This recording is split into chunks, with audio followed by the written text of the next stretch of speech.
Je les vois extrêmement motivés. Je les vois inquiets, un peu. S'il faut se lancer, c'est très difficile. Et ils voient bien qu'ils sont nombreux et que les systèmes des concours, ce n'est pas si facile. C'est d'abord une sélection dure. Ensuite, ils voient que peut-être les concours même, pour les logements sociaux, choses comme ça, vont disparaître.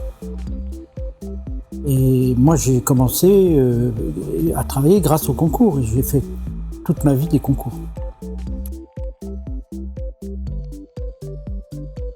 Je pense qu'ils ont ce défi et la conscience du défi de la transition écologique, de la transition, du défi climatique. Ils sont conscients de ça. Ça, c'est un enjeu très fort. Ils ont, pour certains d'entre eux, une très bonne conscience que peut-être les métiers qui touchent la construction, l'urbanisme, l'aménagement, sont extrêmement diversifiés, qu'il y a besoin de nouvelles inventions. Il y en a dont j'en ai vu, qui travaillent sur l'urbanisme éphémère, ou qui vont travailler sur les nouveaux usages, ou qui vont rejoindre des groupes qui travaillent sur les nouveaux usages. Et puis d'autres décident, et ils ont raison, décident de voyager, de voir comment ça se passe ailleurs, parce que c'est une formidable enseignement par le changement de focale. On voit comment ça marche dans un autre pays, comment ça marche pas. Je ne suis pas sûr que cette jeune génération ait besoin de la mienne pour savoir ce qu'ils doivent faire.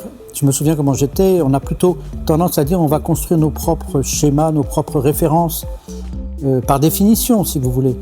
Néanmoins, écoutez, c'est vrai que si je dis d'un côté qu'il faut voyager, je pense que je ne me trompe pas et qu'ils le feront s'ils ne sont pas idiots, parce que c'est universel et on a besoin de découvrir d'autres choses que chez soi. Il faut réinsister sur ce qu'il y a de physique, et de corporel et de perception dans l'architecture. C'est-à-dire qu'il faut dessiner, photographier, mesurer, savoir ce que ça fait 24 mètres et puis 400 mètres.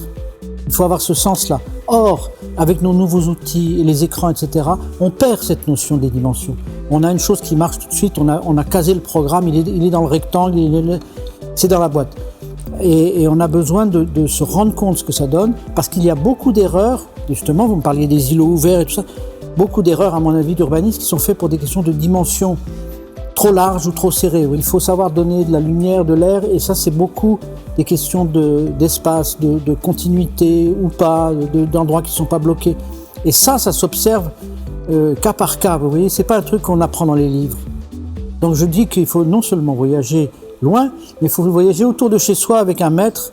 Il faut considérer que la terre, la ville, la campagne, les lieux, c'est un terrain d'observation et d'apprentissage permanent.